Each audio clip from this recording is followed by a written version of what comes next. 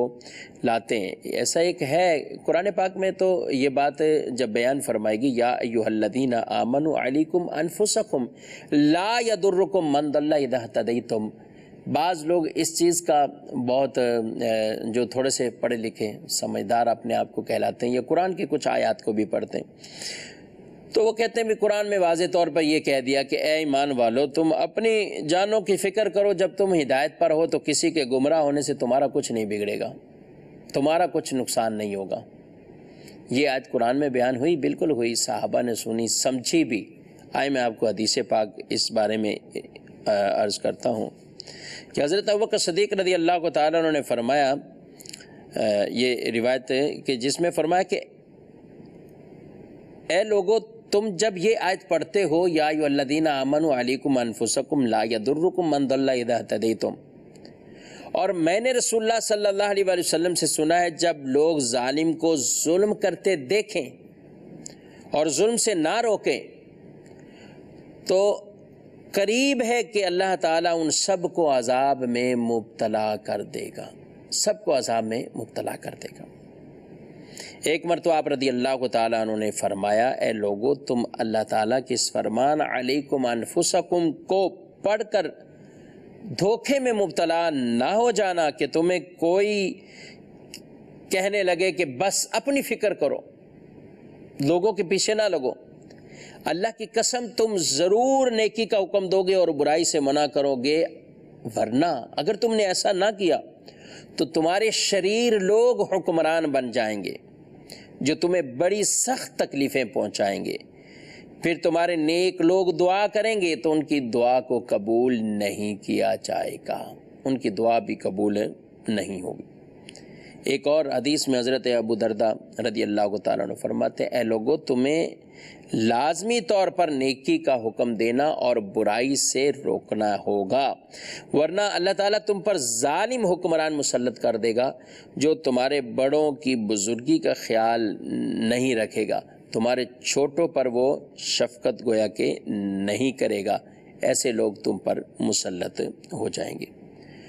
اور عام طور پر بھی اگر یہ دیکھا جائے کہ ہم یہ کہیں کہ بھئی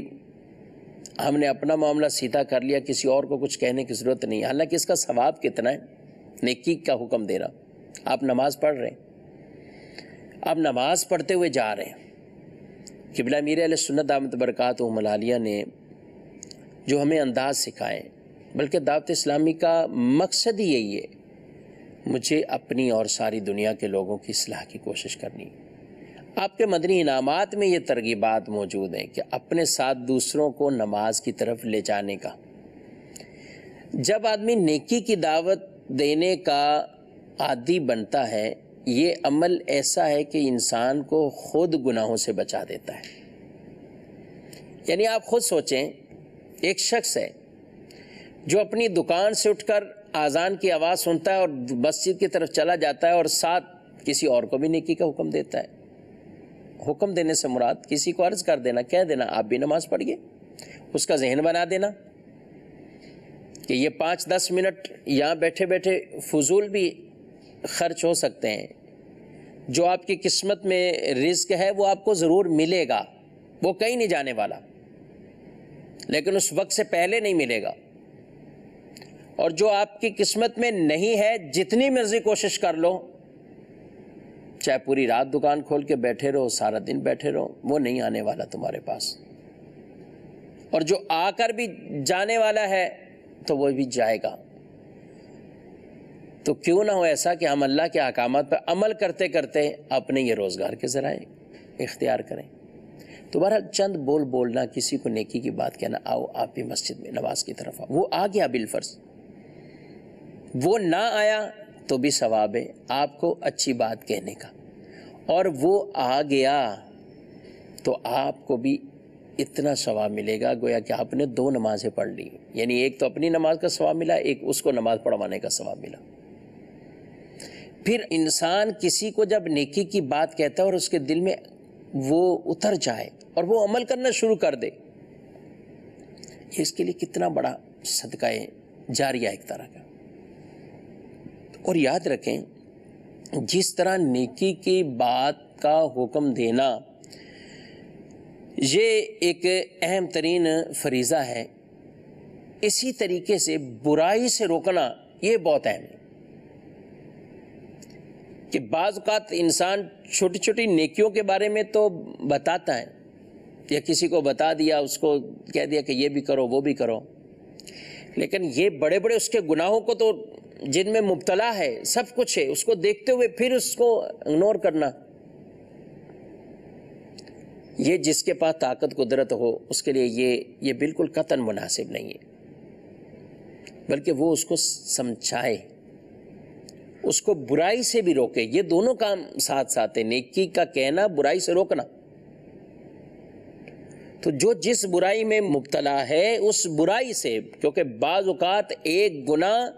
ایک طرف ہوں اور بعض نیکی کے عام معاملات جو مستحبات کے درجات میں ہوتے ہیں وہ بھلے ہزاروں کی تعداد میں ہو جائے اور گناہ ایک گناہ ہو تو یہ بھی ان پر بھاری رہے گا، کوئی گناہ اللہ تبارک و تعالیٰ کے حساب کو دعوت دینا ہے، ان کی واضح نافرمانی کرنا ہے، نماز کو ترک کرنا یہ بھی گناہ کا کام بلا اجازت شرعی۔ نماز کس کے لیے رخصت؟ نماز تو اتنے اس کے مراحل کو بیان کیا گیا، مریض ہے تو یوں پڑھ لے، کھڑے ہونے سے اس کو تکلیف ہے، کھڑے ہونے کی اس پوزیشن میں نہیں ہے کہ وہ قیام کے اس تقاضوں کو پورا کر سکے، بیٹھ کر نماز پڑھ لے، بیٹھ کر نہیں تو اشاروں سے پڑھ لے، یہ اس کے مراحل کو بیان کیا گیا۔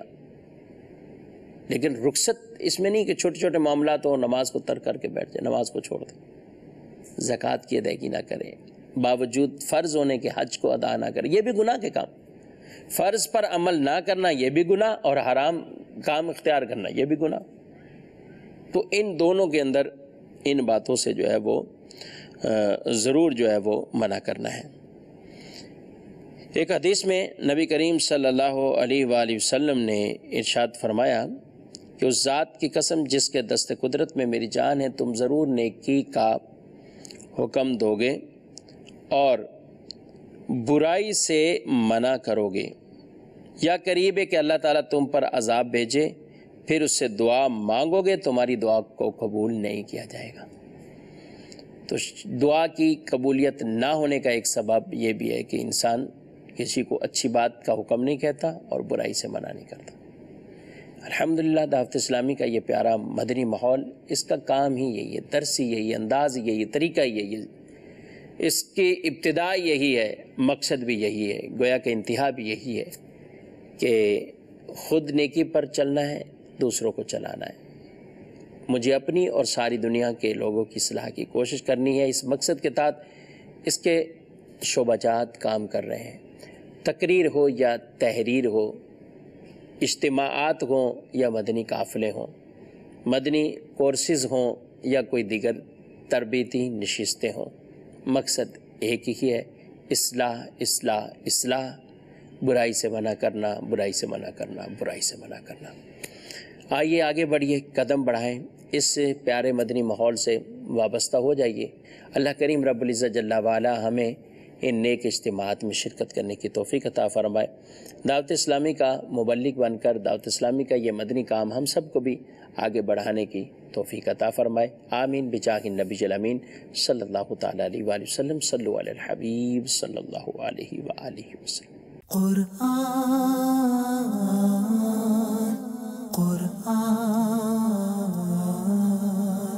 قرآن کی روشنی